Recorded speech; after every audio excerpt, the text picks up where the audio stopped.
vamos con este cuarto programa que se lo vamos a dedicar a Mark Fisher porque el próximo 13 de enero se cumplen 3 años que nos dejó. Decidió suicidarse y antes de eso nos dejó esta obra, este ensayo, Lo raro y lo espeluznante, que es el leitmotiv del programa de hoy. Bueno, deciros que Mark Fisher se hizo famoso por un blog que fue uno de los primeros que trató el tema, digamos, cyberpunk, punk, punk en general.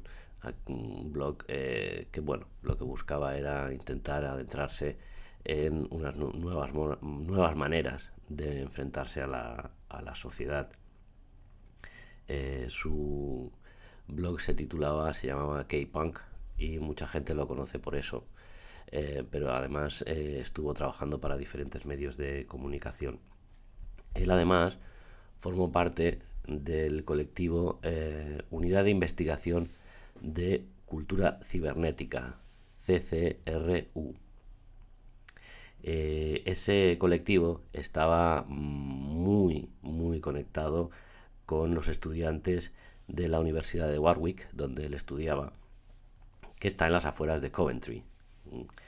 En esta universidad, por ejemplo, que tenía fama de ser una universidad avanzada, digo que en esta universidad Bill Clinton dio su última charla. Por ejemplo, fue el espacio que decidió el expresidente de Estados Unidos para dar la última charla en público. En este colectivo, y ya relacionándolo con la música, coincidió con Code 9, que como sabéis es el responsable de uno de los sellos que definen el sonido post-rave británico, que es Hyperdub. En el sello Hyperdub pues tenéis, entre otros, a Burial, que es este ente, ¿no?, que durante mucho tiempo se mantuvo anónimo y que firmó algunos de los mejores álbumes para definir la primera década del siglo XXI. Ahora habría que hacer otros álbumes para redefinir este siglo XXI, que en este año 2020 pues digamos que ha cogido un nuevo viraje, ¿no?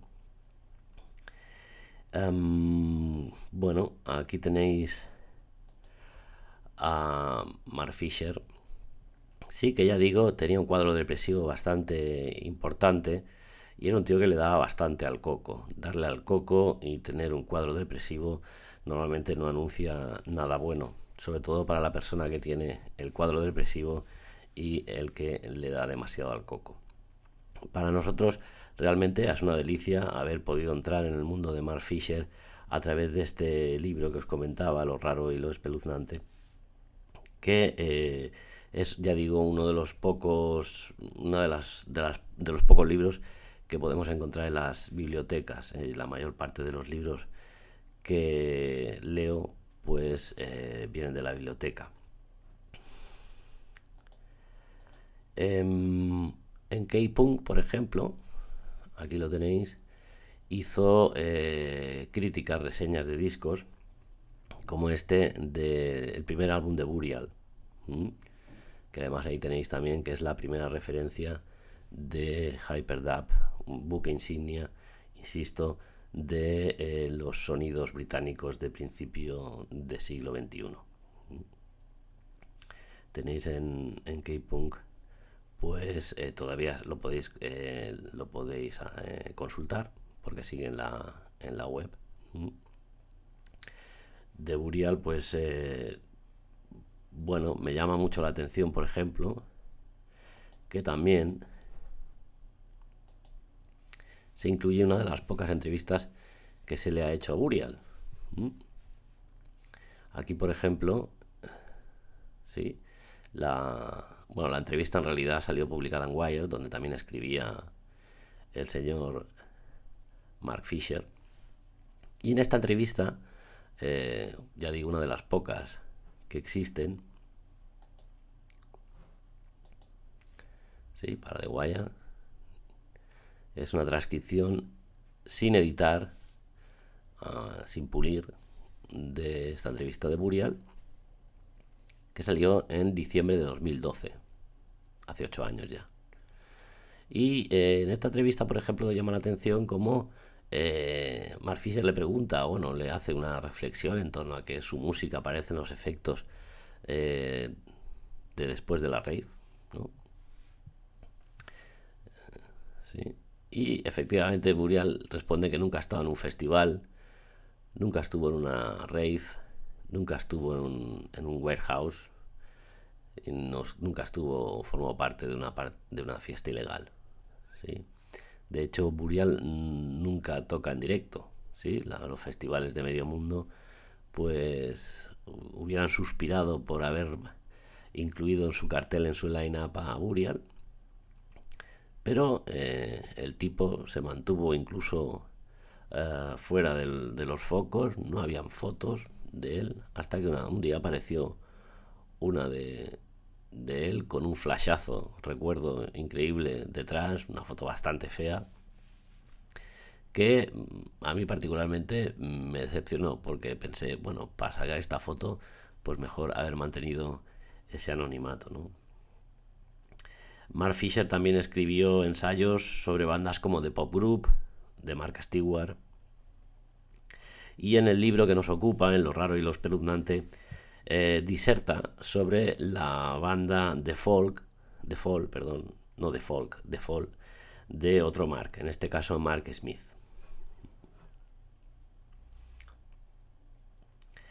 Por cierto, antes de empezar a divagar con este libro, me gustaría remarcar que entiendo que es espeluznante, o siento como propio que sea espeluznante el hecho de que muriera con 48 años en enero, cuando yo voy a cumplir esa misma edad en enero próximo, 48 también.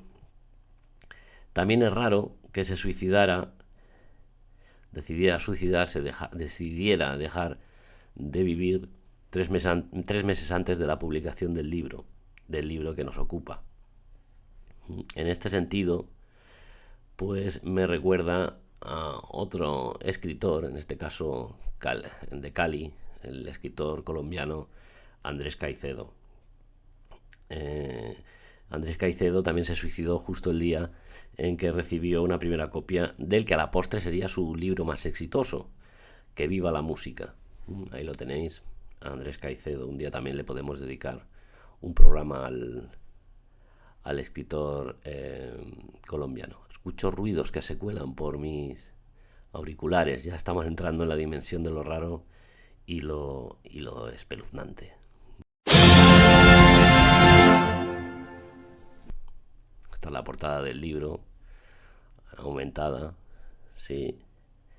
Bueno, teorizando sobre lo espeluznante, Fisher explica que lo espeluznante tiene que ver con dos preguntas. ¿Por qué hay algo cuando no debería haber nada? Es decir, ¿por qué escucho ruidos cuando en realidad no debería escucharlos y se meten por mis auriculares? ¿Y por qué no hay nada cuando debería haber algo?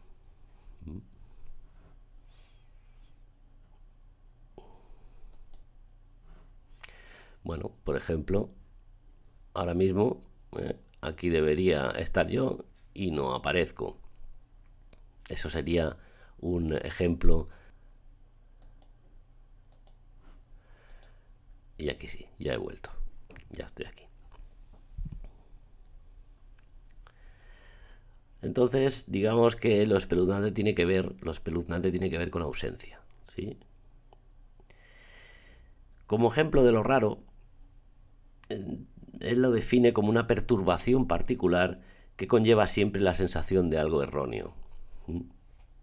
Algo así como un objeto que no debería existir aquí, en este momento.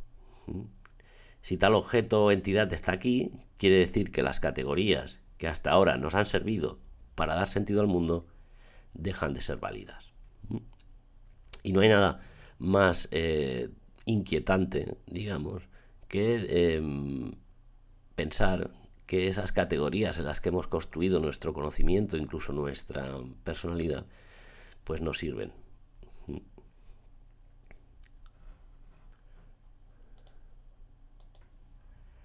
Dice, lo raro destaca por la manera en la que abre una puerta entre este mundo y lo demás.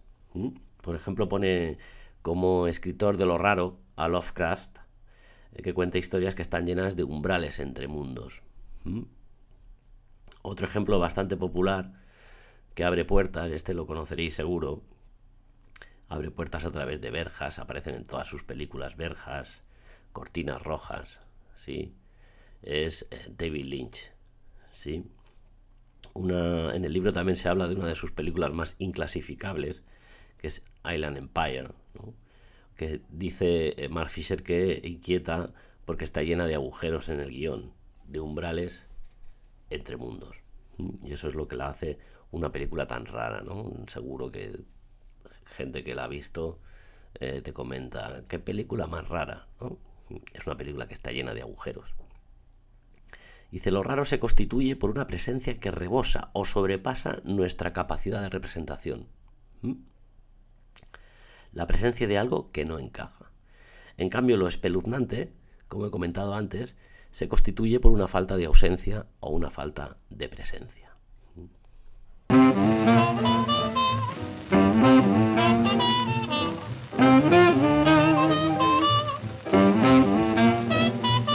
Relacionándolo con el programa que nos ocupa, me gusta hablar de mi barrio como un ejemplo de lo raro. ¿Sí? Ya veremos después en el vídeo cómo mi barrio está precisamente cortado, ¿sí? Tiene como frontera, digamos, la autopista la autopista que va hacia Girona, que pasa por el Maresma, ¿sí? Que es una de las características del barrio de Santo Cristo, donde me crié, ¿sí? Y fijaros que la noción de raro que explica Mark Fisher tiene como clave fundamental la palabra entre dos mundos. Y en este caso mi barrio se mueve entre dos mundos. El del barrio, ¿sí? Que es el que está, digamos, dentro de los confines que darían a la autopista, y los que están fuera de la autopista. Mis vecinos, cuando decían que iban al centro de Badalona, decían que iban a Badalona, estando como están en el término municipal de Badalona. La autopista marcaba, digamos, una diferencia geográfica importante, casi insalvable, de tal manera que mi barrio, bueno, era visitado por muy poca gente, sí, de fuera del mismo barrio. La gente del centro, por ejemplo, no había subido nunca al barrio de Santo Cristo, San Crist, de Cancabañas. Y esta rareza me hace pensar en una pregunta espeluznante. Y es que si mi barrio no es Badalona, entonces, ¿qué es exactamente? ¿Sí? Ahí tenéis unas imágenes en las que se pueden ver, ¿sí? Es un avance del vídeo que veremos después del barrio, ¿sí? De Santo Cristo, que lo he puesto como ejemplo de raro.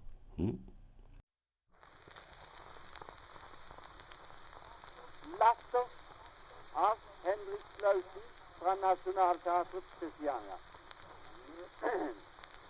Ja.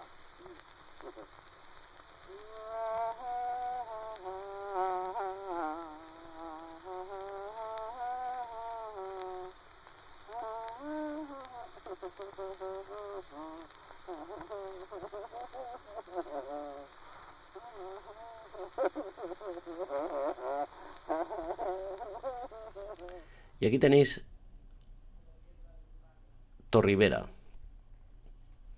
¿sí? Es otro de los espacios que os propongo hoy, ¿sí? Propongo 3 espacios. Uno es San Cris de Cancabañas, con la autopista como leitmotiv. Y el segundo vídeo, en el segundo vídeo nos vamos a ir hasta Santa Coloma, muy cerca del barrio de Singuerlín, ¿sí? Un barrio al norte de la ciudad, ya tocando la montaña, digamos, ¿sí? Y Torribera es un espacio, es un complejo en el que se encuentra, entre otras instituciones, un hospital para personas con problemas y trastornos psiquiátricos. En este complejo de 34 hectáreas, ¿sí?, que es propiedad de la Diputación de Barcelona, coinciden enfermos con estudiantes de dietética y nutrición de la Universidad de Barcelona, entre otras instituciones que se encuentran allí, ¿no? Y este espacio me parece un gran ejemplo de cómo intentar naturalizar lo raro, ¿sí? Lo raro que se encuentra en la gente que no se comporta en teoría como marcan los cánones de la sociedad, ¿sí? En este caso los enfermos. Y en este complejo, ya digo, conviven varias instituciones que intentan naturalizar, ¿sí?, una institución tan estigmatizada como son los hospitales psiquiátricos, en este caso, ¿no? Ya veréis que está inmerso en una zona natural brutal. Parece que estemos en un sanatorio de Suiza. Bueno, y dentro de la categoría de lo raro está lo grotesco, y para grupo grotesco The Fall, ¿no?, que hemos comentado antes, que The Fall tiene un capítulo dentro del libro Lo raro y lo espeluznante, ¿sí? El grupo, digamos, que lucha contra la moral burguesa, ¿sí?, a través de lo grotesco, que también implica pues risa, también implica humor, ¿no? Aunque lo raro no siempre está relacionado con el humor, pero en este caso lo grotesco sí, ¿no? Lo grotesco sería como una subcategoría de lo raro, más o menos. El The Fall era un grupo que mezclaba lo experimental y lo modernista, lo popular y costumbrista, con una cierta conciencia de clase obrera. Por lo tanto, se puede decir que es una banda rara desde la óptica burguesa.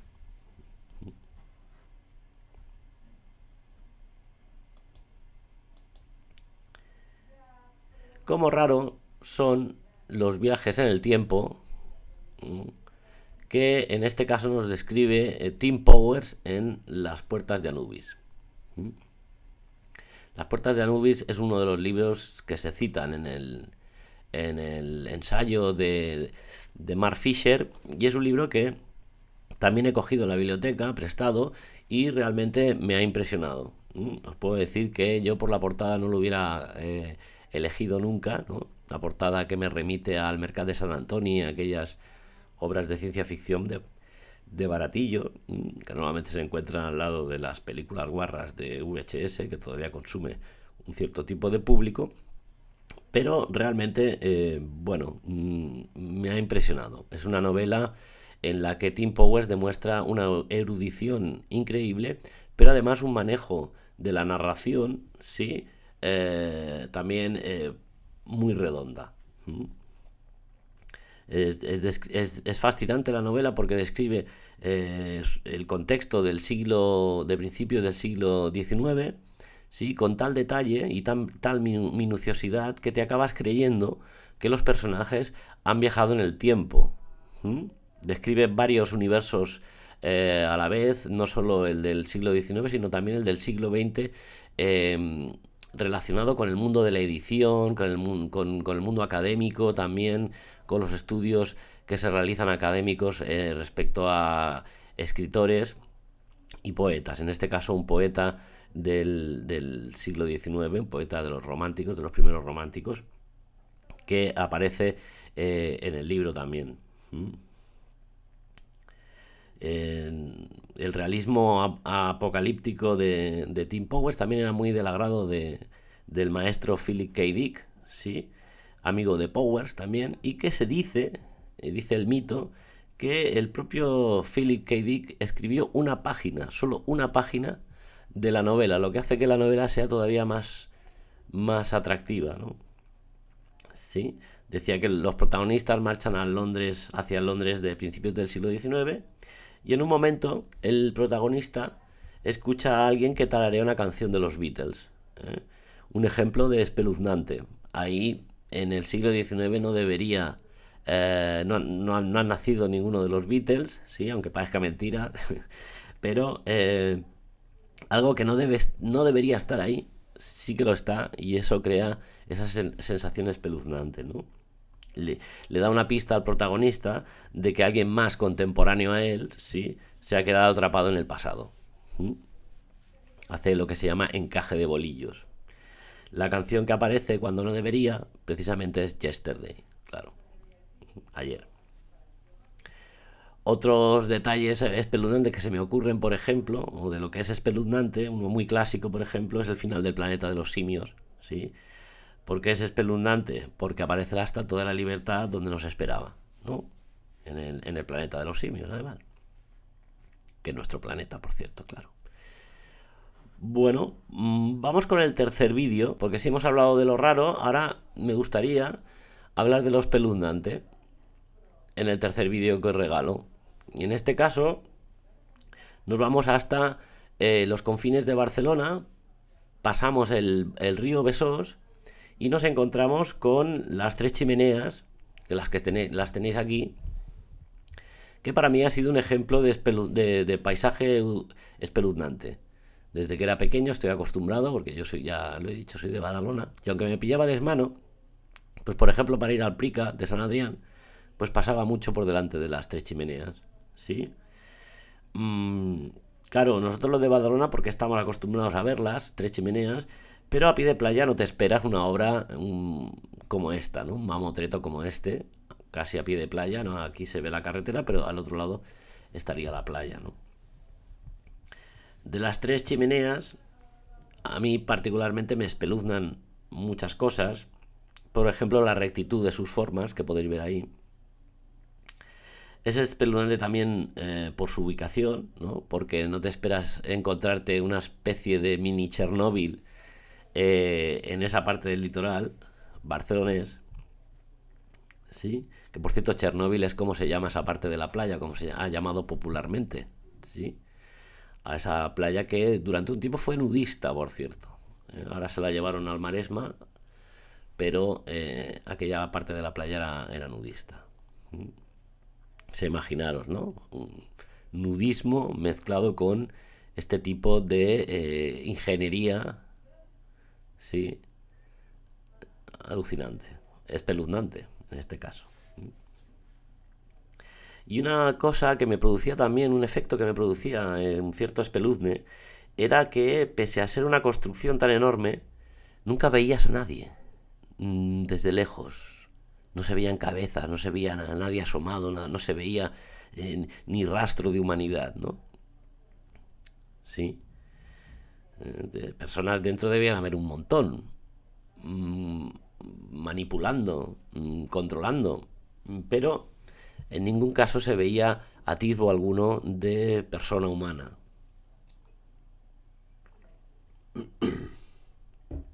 Te imaginabas pues que dentro había una serie de robots que ni sufrían ni padecían trabajando 24 horas, ¿no?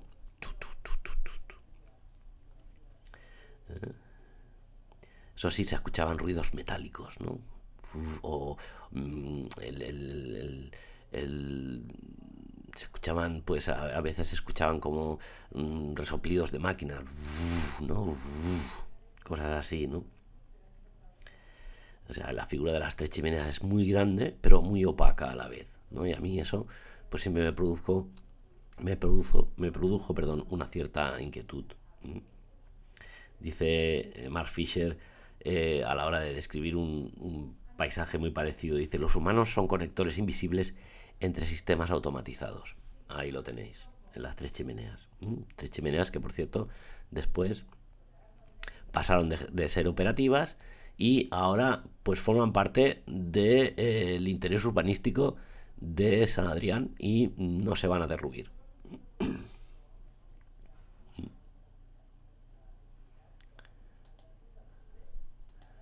Otro ejemplo, sí, otro ejemplo de espeluznante, por ejemplo, que se me ocurre es el de la película ¿cómo se llama?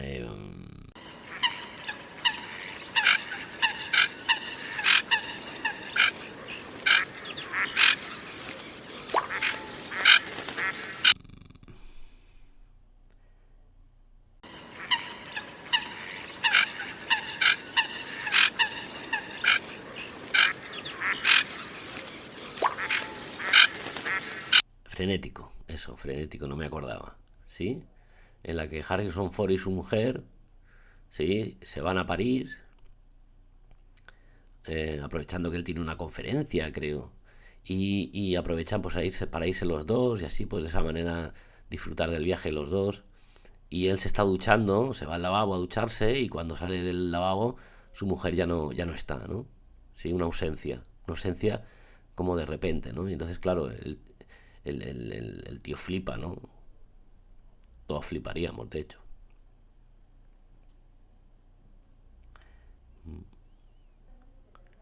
Otro ejemplo de espeluznante, sí, por ejemplo serían Los pájaros, ¿no? La novela de Daphne du Maurier, sí que llevó a la gran pantalla Hitchcock, dice la sospecha, dice Mark Fisher, de que una entidad a la que normalmente no le atribuimos la capacidad de actuar de manera deliberada, sí que la posea, ¿no? Sí que posea esa actitud deliberada. Y otro ejemplo, no tan conocido, ¿sí? Sería esta película, Picnic en Hanging Rock, bueno, película que primero es novela, de John Lindsay, que después tuvo su versión cinematográfica de Peter Weir, que es el director del show de Truman, y después me he enterado que en el 2018 se lanzó una serie, ¿sí? De 6 capítulos. Bueno, la novela también es espeluznante en este caso porque una clase, ¿no? Un grupo de señoritas que van a un colegio ahí en Australia, se van de excursión el día de enamorados del año 1900 y deciden subir una montaña, ¿sí? Y al subir la montaña, pues ocurren efectos muy extraños, ¿no? Por ejemplo, se desvanecen varias de ellas, otra aparece desnuda, total, que al final, claro, ahí ha pasado algo en esa estancia en la montaña y cuando baja una de ellas a explicar lo que ha pasado, no tiene ni idea, ¿no? No puede explicarlo, ¿no? Entonces dice Mark Fisher de la novela, dice, la novela parece justificar la idea de que se puede mantener una situación espeluznante si se escamotea información. Nunca se ha sabido qué ha pasado realmente, qué pasó realmente en Hanging Rock. De tal manera que al escamotear esa solución, ¿sí? La gente lo ha dado por verídico.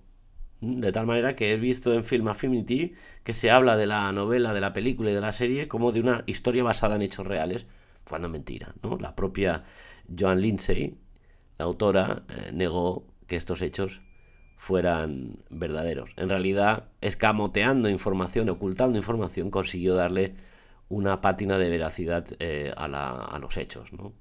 Curioso. Sí. ¿Qué más tengo? Ah, mira, por ejemplo, también tengo otro ejemplo de espeluznante y de raro a la vez, yo creo, de inquietante en todo caso, que es otro libro de Alpha Decay, como el que nos ocupa. En este caso se va a reeditar o se ha reeditado estas últimas semanas, que es La casa de hojas de Mark Danielewski, ¿sí? La novela se editó ya en español hace unos años, ya se vuelve a reeditar. Es la primera novela de Danielewski, ¿no? En el que lo espeluznante aquí estriba en que la casa cambia de tamaño, va cambiando de tamaño, ¿sí? El protagonista se da cuenta de que las dimensiones de la casa son imposibles. Es decir, su espacio interior es ligeramente más grande que el que debería ocupar sus dimensiones exteriores, ¿sí? Es una novela rara además por su maquetación, ¿sí? Porque está maquetado de una manera experimental, moderna, sí, porque la maquetación, digamos, va cambiando a medida que va cambiando el argumento de la novela o a medida que se va desarrollando el argumento de la novela, ¿no? Aquí tenéis, por ejemplo, un ejemplo, ¿sí? De la maquetación. Digamos que la maquetación acompaña la trama. A medida que vas leyendo, ¿sí? La maquetación te va dando las sensaciones de lo que va ocurriendo en el libro. Y ya por último, también os quería poner aquí un ejemplo de raro y espeluznante. Esto me lo ha pasado Maximum Clareyot en el Twitter. Por cierto, Maximum está invitado a venir a hablar de Mark Fisher o, en su defecto, de las puertas de Anubis, que también vamos a intentarlo. Vamos a intentar que Roger Peláez venga hasta Chips and Beats para hablarnos de la obra de Tim Powers, ¿sí? Que yo sé que también es un gran aficionado. Y digo que, como último ejemplo, os voy a poner este tweet, ¿sí? En el que la portada de un libro de Mark Fisher sirve como sábanas, ¿sí? Capitalism, realism, y ahí las tenéis, en unas sábanas, ¿sí? Si Mark Fisher levantara la cabeza, es lo que se me ocurre a mí.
Bueno, pues vamos con otra historia de aquí contada para guiris.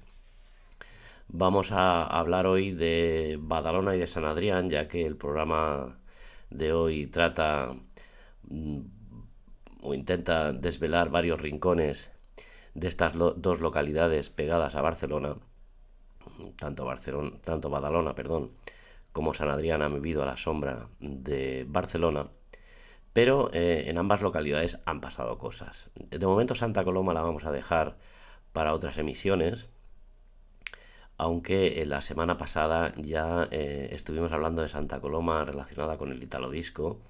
Hablamos de algunas discotecas de Santa Coloma que bueno, en las que se escuchaba Italo Disco como la discoteca Estilo.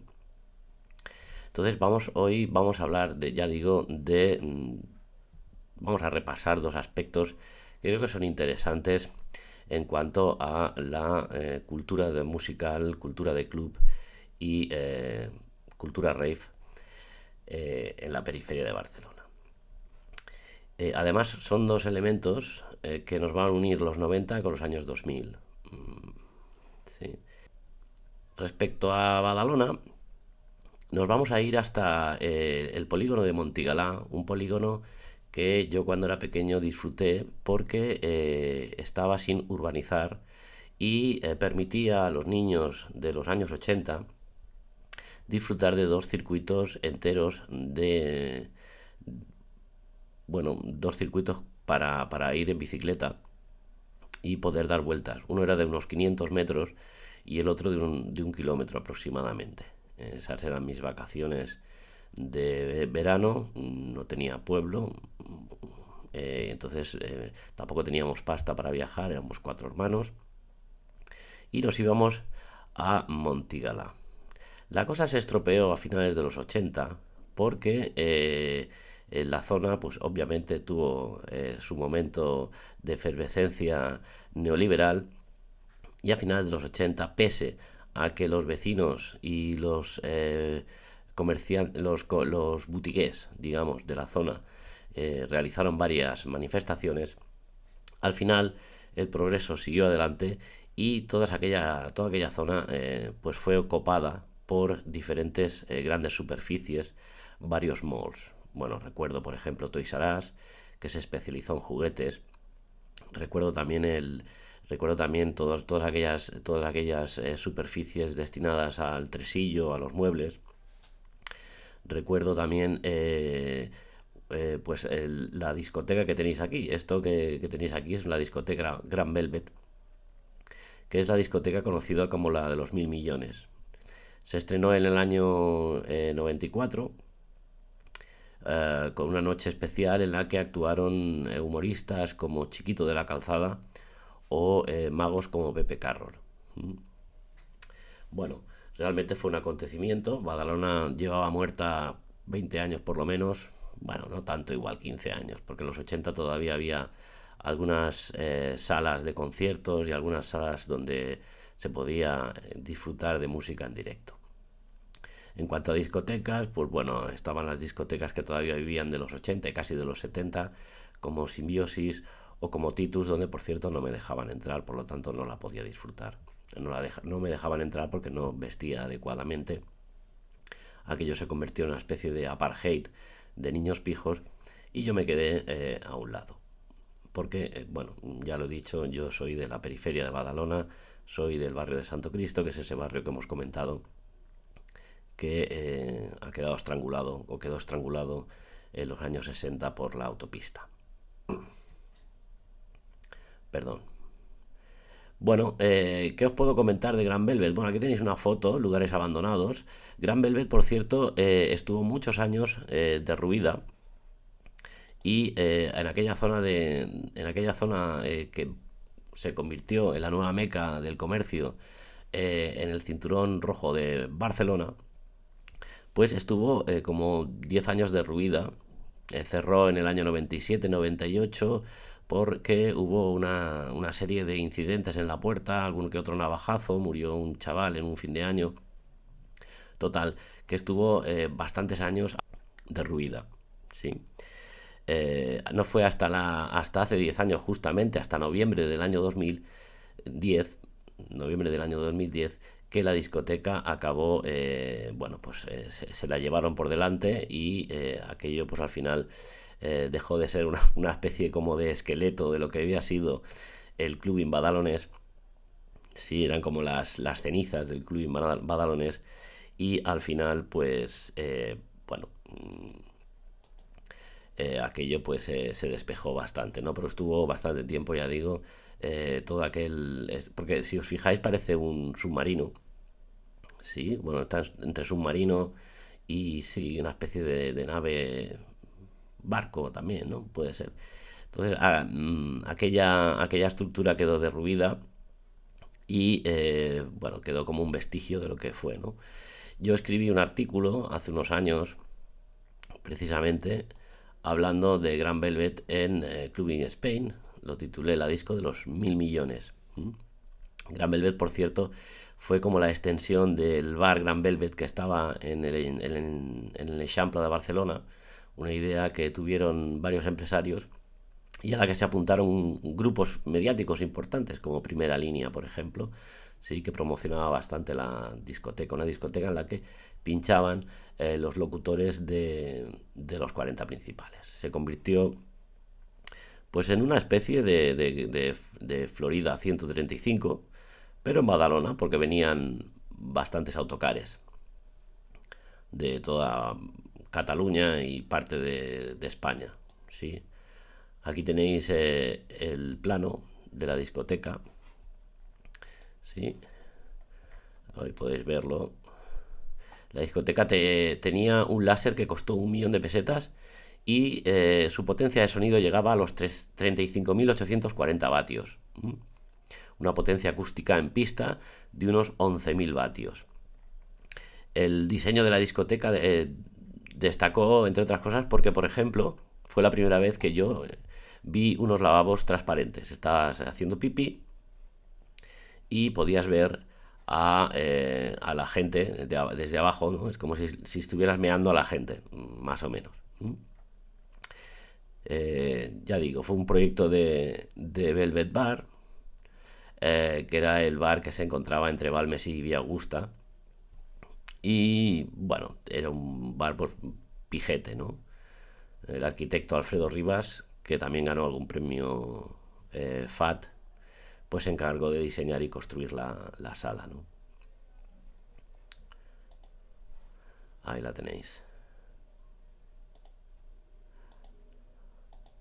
Aquí la podéis ver en su máximo esplendor.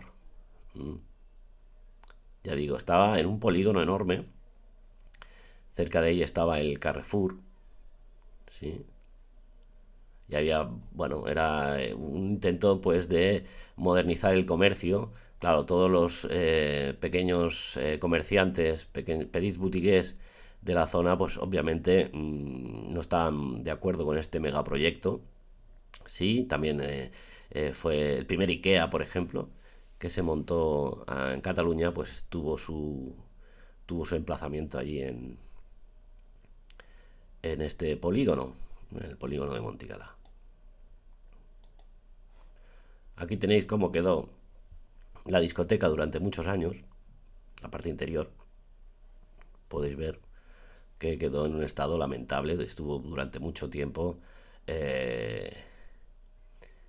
bueno, pues en ruina total, y era como una especie, pues, se quedó como una especie de barco fantasma, ¿no? En Montigalá. Si queréis haceros una idea de lo que sonaba en Grand Velvet, tenéis en Mixcloud varias sesiones. Esta, por ejemplo, del 95. Era una especie de... Era un sonido que a mí particularmente nunca me llegó a gustar. Yo estaba más por el house. Pero bueno, estaba, digamos, entre el Eurodance y el sonido máquina. Más o menos el sonido las cantaditas, era muy de cantaditas, muy sonido, ya digo, 40 principales cuando pillaron el sonido máquina, pero ya como más pasado de, habían pillado el sonido máquina, pero ya tarde, ¿no? Más o menos. Tenéis varias sesiones en Mixcloud y también tenéis algunas en YouTube. Esta es del 96. Sí. Aquí tenéis a dos de los locutores de los 40 principales. Creo que es Paco Aguilar, uno de ellos. Sí. Año 96 también, 20 de octubre. Tenéis vídeos en YouTube donde os podéis hacer una idea, incluso vídeos en el interior de la discoteca, donde os podéis hacer una idea, pues, del pedazo de discotecón que era, ¿no? Yo la verdad que fui pocas veces, en algún cumpleaños y demás, pero a mí realmente el sonido de discoteca me pillaría un poquito después, en el 96 y 97, en la terraza, por ejemplo, con aquel open air y aquel house que a mí particularmente me gustaba más, ¿no? Bueno, esto por lo que hace referencia a Badalona. Y también os quería hablar de San Adrián, porque en este vídeo que os he preparado, en el que nos vamos a los confines de Barcelona, justo donde están las tres chimeneas, sí, esas tres chimeneas, que es la parte del skyline más famosa de aquella parte de San Adrián, digamos, sí, pues en el fin de año del 2000 al 2001, o sea, va a hacer 20 años ahora, se celebró una macro rave, sí, que duró bien una semana. Una semana estuvieron ahí, dale que te pego. Era al final del milenio, había que celebrarlo. Y la gente de Technival montó ahí una macro rave de flipar. No hay mucho en internet, no he encontrado mucho en internet, no hay mucho documento. Si acaso una entrevista a la fotógrafa Molly McIndoe, que sale en ese Moda del País. Curioso, ¿no? Que el único rastro que queda de aquella macro rave, pues aparezca en la sección de moda del País. ¿A santo de qué? Pues a santo de la entrevista a la fotógrafa, que tiene algunas fotos de la... Tomó varias fotos de aquel evento, ¿no? Que ya digo, duró días, ¿no? Fue bastante comentado en San Adrián y Badalona. Sí, aquella zona está muy a desmano de Barcelona. Además, el río Besós hace de frontera, ¿sí? Aunque hay una parte del Besós, digamos, hacia Barcelona que pertenece a San Adrián, ¿sí? Toda la parte de la mina. Pasas el río y ahí entras de pleno en San Adrián y entras de pleno en la Endesa, ¿sí? Toda aquella parte de, digamos, que se parece a Mad Max, o lo que nos imaginamos que podría ser Mad Max, sí, bueno, ya el título ya lo dice todo, cuando Barcelona fiesteaba ilegalmente a lo Mad Max, sí, aquello es un no lugar. Además, aquellas tres chimeneas dejaron de estar operativas, pero el Ayuntamiento de San Adrián la salvó, digamos, como si fuera un ninot de las fallas, indultó aquellas tres chimeneas, porque según el ayuntamiento tenían un interés cultural, social, económico y histórico, al fin y al cabo, ¿sí? También hubo un plebiscito entre los vecinos que por mayoría aplastante votaron a que se mantuviera el espacio.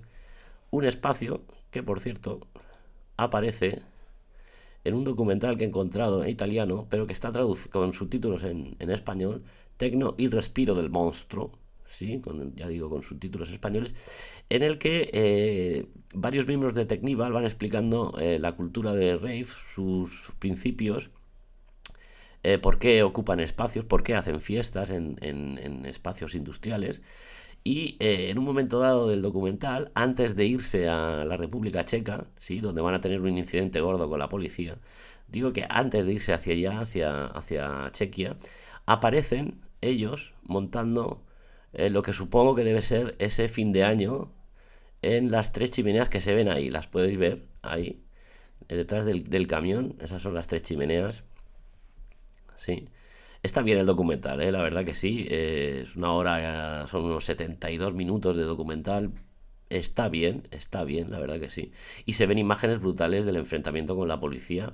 Unos enfrentamientos que cambiarían también la manera de... Bueno, digamos que a partir de esos incidentes que tuvieron lugar hace aproximadamente 10 años, pues claro, este tipo de raids van a estar mucho más miradas con lupa, ¿sí?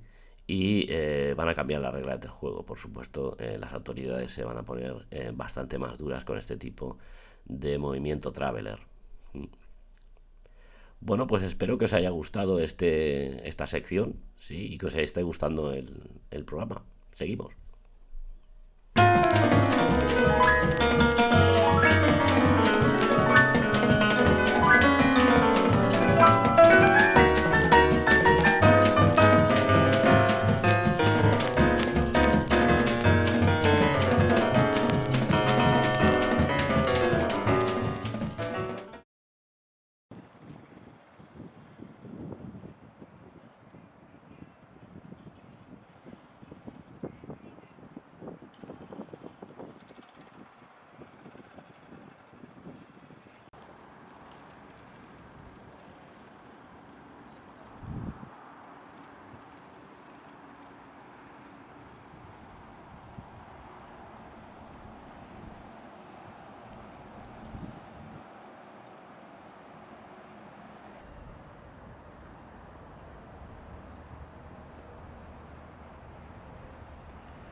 Bueno, pues vamos con el último bloque de este cuarto Bits and Chips.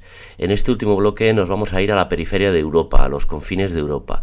Nos vamos a ir hasta Tirana con César Estabiel, periodista al que seguimos en casa desde sus tiempos de Rock Deluxe, del País. Lleva escribiendo de música desde principios de los 90. Pero de él lo que nos interesa en este caso son sus experiencias en los Balcanes.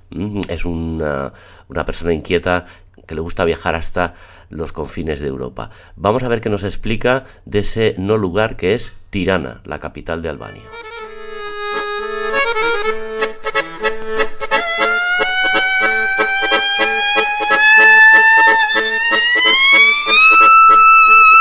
Estamos con César Estabiel, al que hace unas semanas le propuse que me presentara un no lugar, ya que en el programa de hoy estamos hablando de lo que he bautizado como lugares fronterizos, que son lugares que están a medio camino de dos entornos, ¿no? Yo he elegido 3 lugares que, bueno, el más lejano debe estar a 8 kilómetros de Barcelona, como mucho. Son lugares que son muy cercanos, pero muy desconocidos para el público barcelonés. Por cierto, me he puesto hoy la chaqueta de la que vamos a hablar después. Y en cambio César nos va a proponer un espacio, un no lugar, que está lejos en distancia, pero también está lejos en cuanto a desconocimiento que tiene el público, la gente en general, la gente de a pie, sobre ese lugar, un lugar que a mí particularmente me ha gustado mucho que haya elegido César, porque es una ciudad que me gustaría visitar algún día, porque de pequeño, no sé por qué, siempre he tenido fascinación por esa zona, por Albania. En este caso has elegido Tirana como capital de Albania, que lo propusiste y se me encendieron los ojillos porque toda aquella zona, Albania, los Balcanes, demás, siempre me ha llamado mucho de pequeño. Y cuando era muy pequeño, yo, por ejemplo, a mi padre, que era transportista, siempre le preguntaba, papá, ¿has estado en Yugoslavia? Y mi padre nunca había pasado de Alemania. No sé por qué, incluso antes de saber que Yugoslavia era el polvorín que luego fue unos cuantos años después, ¿no? Después te metes en la historia de toda aquella zona y realmente es una parte geográfica vital entre dos mundos, entre Occidente y Oriente, que siempre nos depara sorpresas.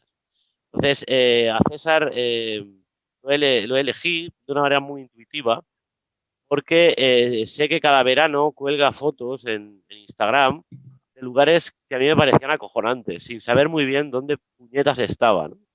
Pero me lo imaginaba por alguna zona exótica, a ojos de un españolito medio, me lo imaginaba por aquella zona entre, ¿qué te diría yo? A veces me lo imaginaba en Armenia, otras veces me lo imaginaba en Bielorrusia, otras en Moldavia. No sé, César, ¿qué carajo haces por aquellas partes del mundo? ¿Qué es lo que te interesa? ¿Por qué lo estás investigando? ¿Qué estás explorando exactamente? Pues es que tú lo has dicho. Yo también de pequeño sentía fascinación por los confines de Europa, más allá de Yugoslavia. Yugoslavia era el confín, o sea, me ha chocado que tú lo mencionaras también. Yo también, antes, en los años 80, yo también me imaginaba viajando en cuanto me dejaran ya salir de casa con 18 años, yéndome a Yugoslavia. Bueno, Yugoslavia como el confín de lo conocido, ¿no? Y más allá, Yari, pues todo se te abría la imaginación a un millón de experiencias. Entonces, bueno, ha pasado el tiempo y empecé a viajar por allí y, bueno, empecé a tener una relación con los Balcanes y más allá de los Balcanes muy particular, que la he ido repitiendo todos los años. No sabría decirte por qué, pero cada año descubro algo nuevo. Y bueno, para ilustrar un poco, no sé si la has visto, voy a hacer un inciso en la conversación. Hay una película de Jóhann Johansson, el compositor islandés. Él dirigió una película hace poco que se llamaba The First and Last Men, Los primeros y los últimos hombres. Es una película de ciencia ficción con una voz en off, que es la de Tilda Swinton. Es una película de ciencia ficción en la que bueno, lo cuento por encima. Una voz en off narra la conciencia de los últimos hombres dentro de millones de años, de los últimos humanos que habitan la Tierra. Entonces hacen una reflexión sobre lo que ha sido la humanidad en los millones de años atrás, ¿no?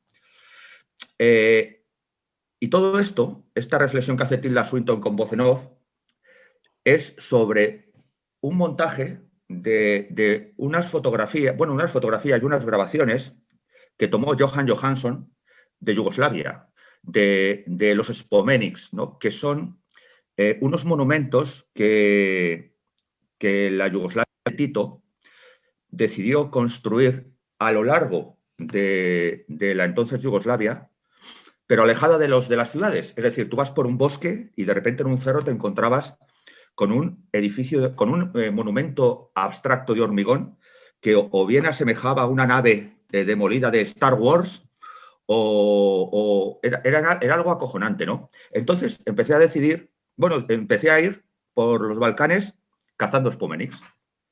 A ver, ¿dónde están los Spomeniks? Me iba ahí, pero claro, allí un viaje de 200 kilómetros por los Balcanes, pues aquí en España pueden ser 2 horas, allí son 8. Entonces todo se convertía en una odisea, en una aventura. Y fíjate, aventura más aventura, pues fui familiarizándome con los Balcanes, de los Balcanes a Albania, de Albania pues más allá, Armenia, Georgia, etcétera. Y la verdad es que, bueno, me siento mucho más a gusto viajando así que yéndome a una resort de playa vacaciones. blanco de piel. Yo soy muy blanco de piel, enseguida me quemo. Entonces, estoy muy bien entre ruinas y desolación y eso. Oye, y estos Spomeniks tienen diferentes formas, supongo. Sí, tienen diferentes formas. Bueno, todos vienen a conmemorar un poco batallas de la Segunda Guerra Mundial o honrar a soldados. Entonces suelen tener, o bien, hay algunos que tienen unas formas bastante abstractas, siempre con un punto épico, y hay otras que simplemente asemejan como naves futuristas y lo acojonante de todo esto es lo que te he dicho, que es que se emplazaban en cualquier lugar. Es decir, era como un poco llevar la revolución a aquellos lugares que a lo mejor no sabían ni que había acabado la Segunda Guerra Mundial. Y estamos hablando de los años 50-60. Sí. Es muy tremendo esta concepción de la imaginería balcánica, ¿no? Claro, sí. Esto te contaba lo de la película de Johan Johansson, porque durante la película son 70-80 minutos. Son planos de grabaciones a cámara lenta de todos esos espacios donde están los Spomeniks. Entonces, esto, con la voz en off narrado de Tilda Swinton hablando como si fuera uno de los últimos humanos, la verdad es que te crea una imaginería de todo esto muy, muy acojonante. Y a quien le puede interesar todo este tema de los Balcanes, viendo esta película, desde luego va a ir de cabeza el próximo año, en cuanto pueda. Bueno, de hecho la voy a buscar y estas navidades ya tengo película. Está en Filmin, la tienes en Filmin. En Filmin, ¿no? Bueno, pues ahí estaremos. Muy Y bien. bueno, concretando y acercándonos más a Albania, por cierto, ahora me he acordado que aquí en Barcelona tenemos un vecino albanés ilustre, que es Vaskim Sehu, que es ni más ni menos que el hijo del primer ministro del anterior dictador albanés, Hoxha, que evidentemente cuando acabó el régimen se exilió a la parte occidental de Europa y acabó con sus huesos en Barcelona y vive aquí. Lo invité a un programa, un Je suis de la Martinique, y nos estuvo contando a mí y a la audiencia pues todos sus avatares, ¿no? Y claro, yo le preguntaba, pero bueno, ¿y Albania cómo está, no? Y me dijo bueno, que Albania está más conectada con Europa, pero aún así, y pese a que, por ejemplo, en los últimos veranos he descubierto algunos festivales de música electrónica en la costa, sigue siendo un país totalmente marginado de nuestra capacidad para entender qué es el país, dónde está y qué significa en el contexto europeo. Tú has estado en Tirana, no sé qué nos puedes comentar de Tirana, qué te ha llamado la atención. ¿Realmente es ese no lugar que comentabas, Albania, Mira, Tirana también existe. Tirana también existe, como Teruel. Pues mira, cuando me propusiste el otro día hablar sobre un no lugar de Madrid, empecé a pensar un poco y tal, y me costaba encontrar o motivarme para hallar algo aquí por Madrid. Pero enseguida me vino como, cuando me dijiste lo de no lugar, la ciudad de Tirana. Yo no sé si el concepto que tienes tú o que tiene tu programa de no lugar es el mismo al que he llegado yo, ¿no? Pero yo te voy a contar un poquito por qué enseguida me vino lo de Tirana. Eh, Albania es un país que bastante extraño, sobre todo por su propia identidad, ¿no? Es decir, es un país que ha ido a lo largo de los últimos 100 años forjándose su identidad, los últimos 80 años, forjándose en su identidad en base a aniquilar totalmente la anterior. Pero totalmente, bueno, esto también se puede ver en algunos otros momentos, en otros estados del mundo, pero en Albania es espectacularmente drástico y riguroso este método, ¿no? Es decir, cuando Albania era un país, bueno, voy a contar una cosita muy brevemente, es un poco... cuando Albania, antes de que llegara Enver Hoxha al poder, el dictador Hoxha, bueno, era un país feudal, agrario, donde todo el poder recaía sobre unas cuantas familias, al más estilo feudal de la Edad Media, ¿no?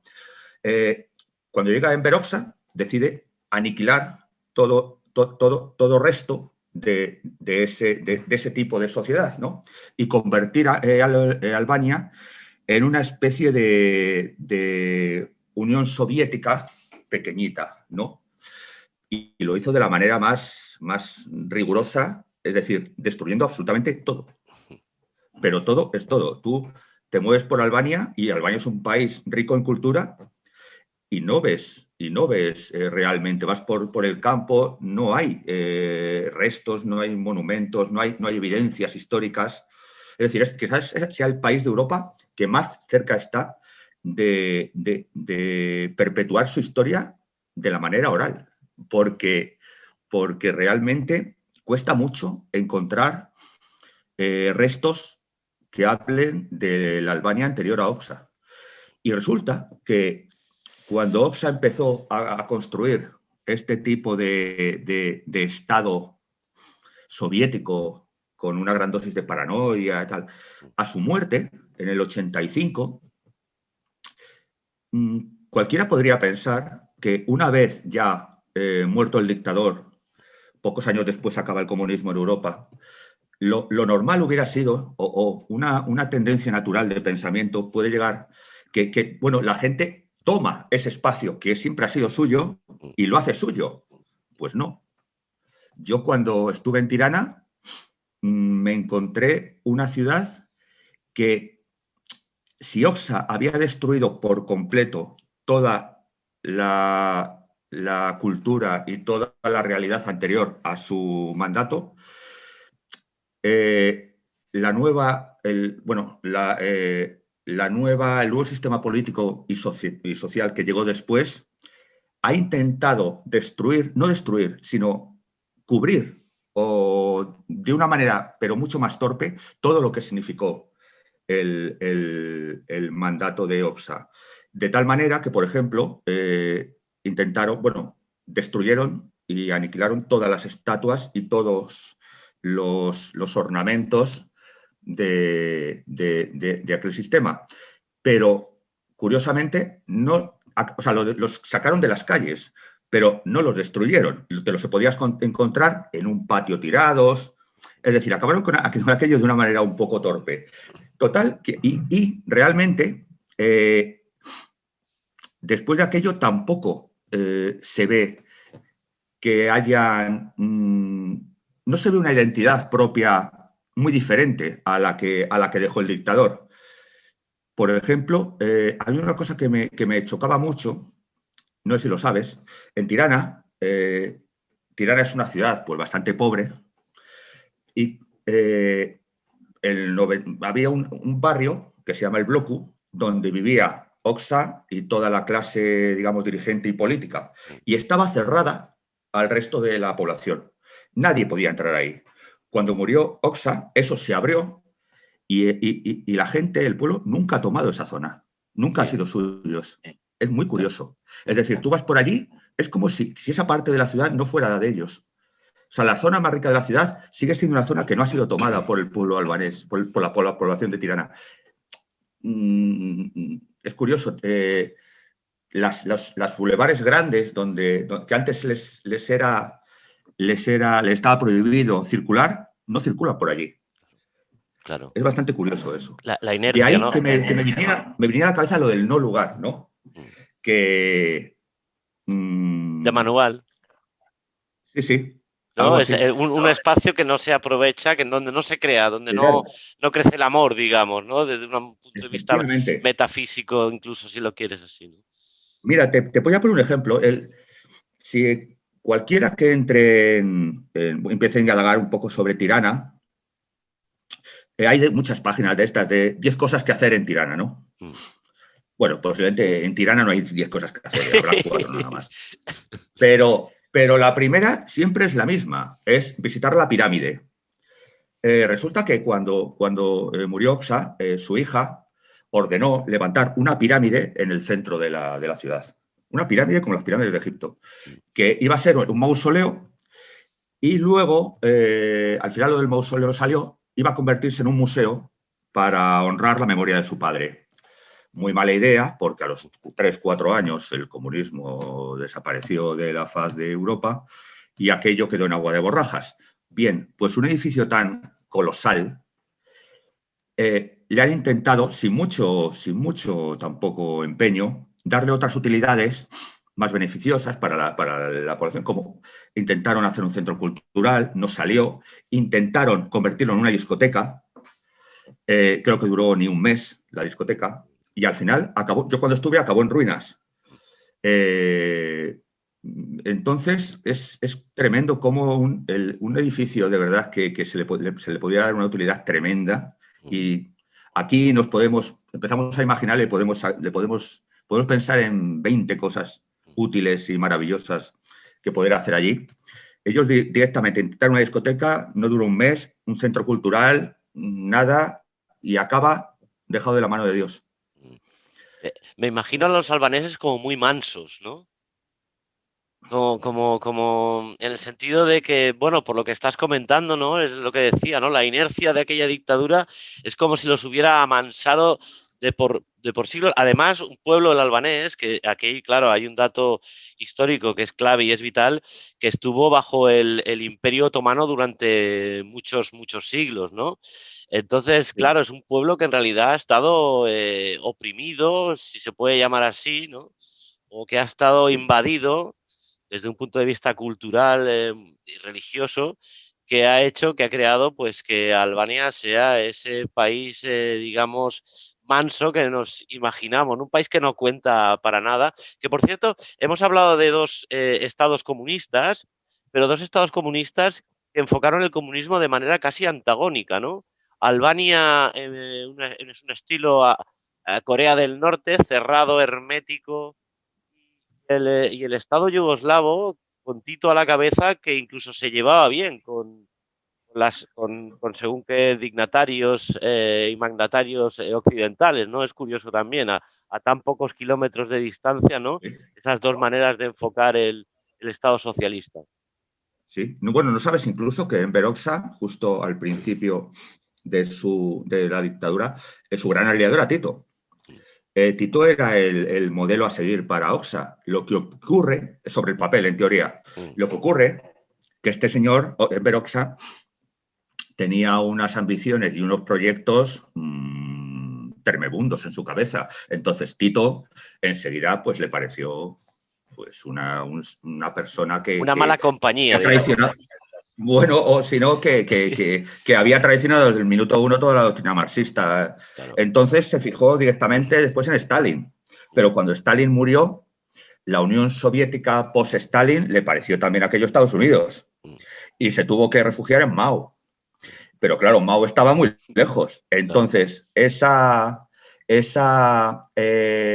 aislamiento, digamos, de Albania viene dado por ese rigor estatal que impregnó en Beroxa a Albania, que sí generó, vamos, era un proyecto de Estado absolutamente paranoico, férreo, pero fíjate lo que te voy a decir.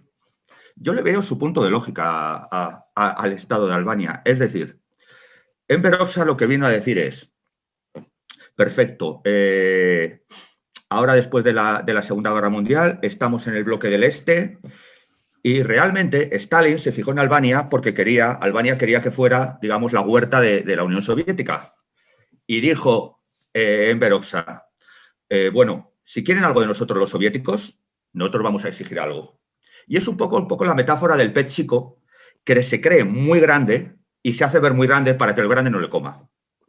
Lo cual tiene su sentido dentro de ese momento europeo tras allá del telón de acero que fueron los años 50, 40, 50, 60. ¿No? Y este era un poco lo que le llevó a ese aislamiento de Albania, que en el fondo, por eso te digo que tenía unos principios que tenían su lógica, ¿no? ¿Qué quieres de mí? ¿Quieres algo de mí? Pues yo también voy a querer algo de ti. Y Claro, sí, lo que no estaba dispuesto en Beroxa es que a Stalin hiciese de Albania la huerta de la Unión Soviética. Ellos querían que la Unión Soviética se involucrara en la industrialización de Albania, pero claro, Stalin no estaba por la labor. Claro. bueno, De pues todos modos, ya te digo, es una ciudad. Mira, es que creo. De Tirana, digamos que me atraía todo, pero a la vez un poco nada. O sea, claro, todo por lo que fui me sorprendió, pero no hay nada no hay nada que me motive mucho a volver. que te calara, Lo que ¿verdad? pasa que, bueno, que me calara, que digas, bueno, voy a volver porque esto me ha llegado y quiero volver. No demasiado. Lo que ocurre que también, como un primer viaje, es realmente espectacular ver cómo eh, la dificultad, lo que te contaba antes, ¿no? De ir adaptándose a otra realidad, de ir planteándose una nueva identidad como Estado. Es muy curioso todo esto. Bueno, Digamos que allí un poco. Sí, sí, dime. no, no, no, sigue, sigue.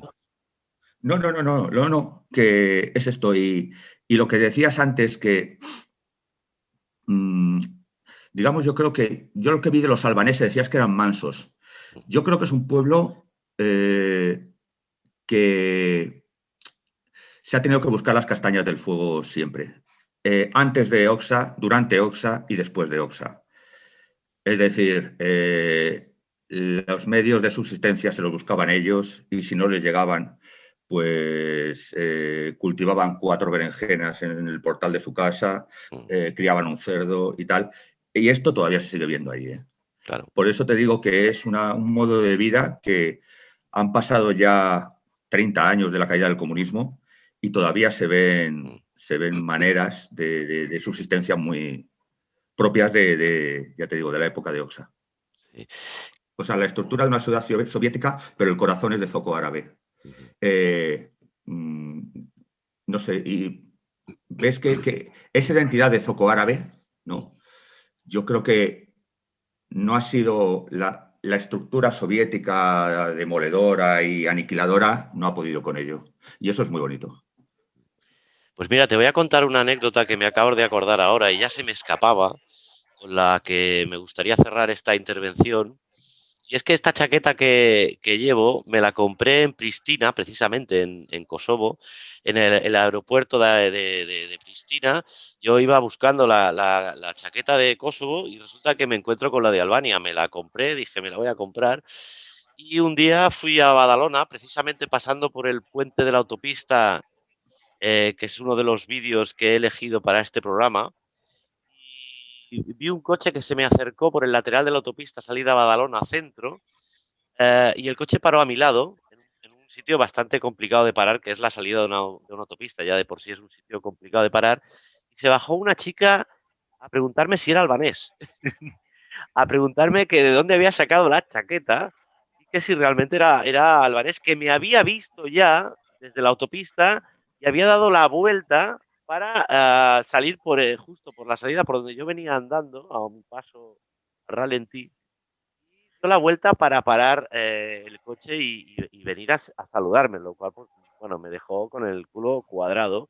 Después también aquí en el Raval, varias veces, me ha pasado lo de que alguien me haya gritado desde el otro lado de la Rambla del Raval algo en albanés, haciendo, pues eso, mención a la Gran Albania, que es la figura que simboliza este águila bicéfala, ¿no? Entonces, claro, realmente me he llegado a asustar porque veo que es una chaqueta que realmente llama la atención y llama a un cierto espíritu nacionalista, ¿no?